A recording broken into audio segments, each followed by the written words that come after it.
technology changed the fate of Scarface. A new audience discovered the film on videotape who perhaps ignored it at the theaters, and over time it made the film into a phenomenon almost exclusively because of its run on videotape. The tapes started disappearing off the shelves. People would record tapes and pass them around, sort of like video word of mouth, you know? This thing sold hundreds of thousands of VHS units, boom, and then continued to sell. By the mid-'80s, the film started getting picked up by the hip-hop generation. It had a big impact. What it is to be a hip-hop artist is to want to be a boss. And Tony Montana, love him or hate him, he was a boss. Bottom line.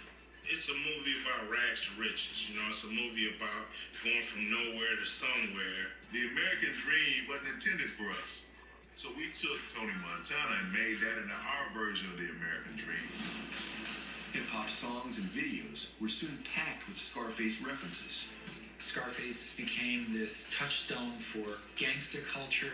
Every rapper in the world has their Scarface posters inside their house. 50 Cent posed for the cover of Vibe in an exact reproduction of the Scarface poster.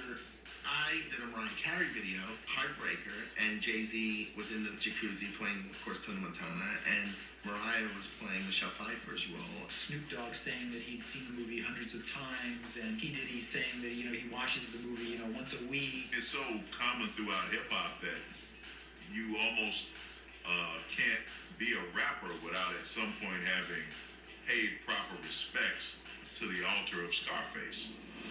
Scarface became a kind of guidebook to ghetto life. Tony Montana becomes this kind of very odd moral compass for what he represented. You had to be loyal, you had to be hard, you had to be somebody who didn't betray your friends. Oliver Stone's lines became the law of the street, not just catchphrases, rules to live by. Who put this thing together? Me! Who do I trust? Me. That's who. All I got is my balls and my word.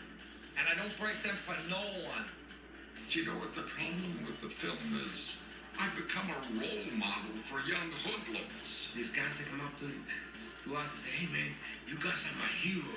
It's because of you guys I became a drug dealer. It's because of you I got shot 5 times.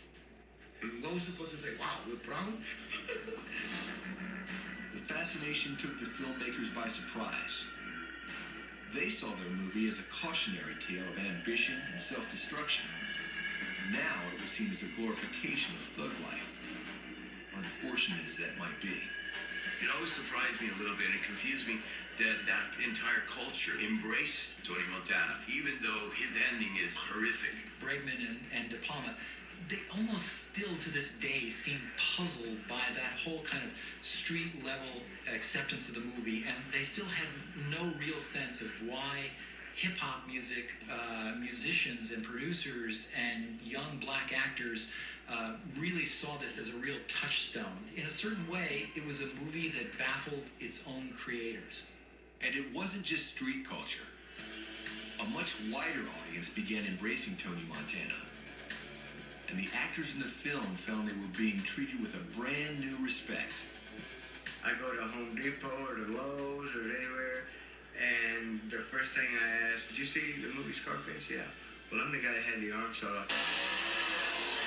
Boom, man. And you go to the front of the line. People just flip out. They go, oh my God, you're the guy that killed Scarface? Every other week I squat with girls because of the movie. I've had people who recognize me in the subway. They say Mama Montana, and right then and there, they did the scene. Guys on the street, if they pass you by, throw the dialogue at you. Coming up to me going, hey, Chichi, get the yayo. Chichi, Chichi, get the yayo. I don't want your money. I don't need your money. It comes out with one thing from Boston. Lesson number 1, don't get out of your own supply. Lesson number 2, don't underestimate the other guy's greed.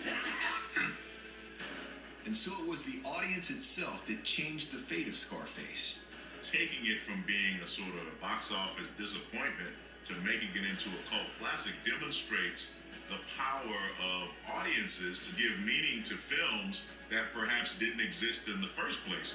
In a way, over the decades, the movie left its creators behind and went on to its own stardom.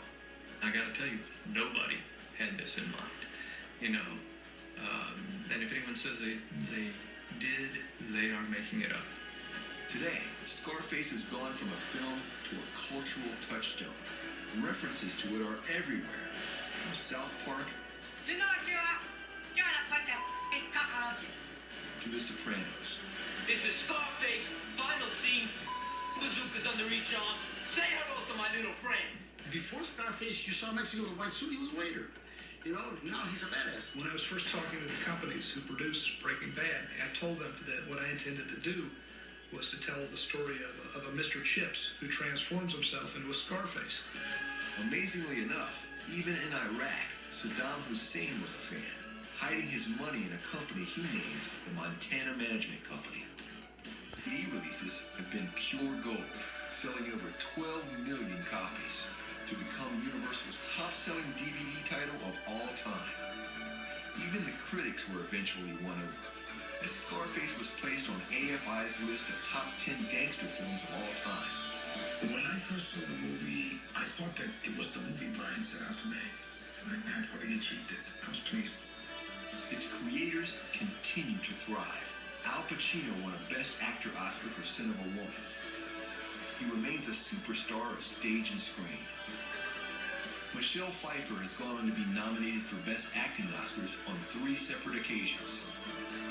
Oliver Stone has become the acclaimed director of such films as Wall Street and JFK, winning directing Oscars for Platoon and Born on the 4th of July. And Brian De Palma teamed up in 1993 with Pacino again to film a second crime movie, Carlito's Way. He continues to direct blockbusters, from The Untouchables to Mission Impossible.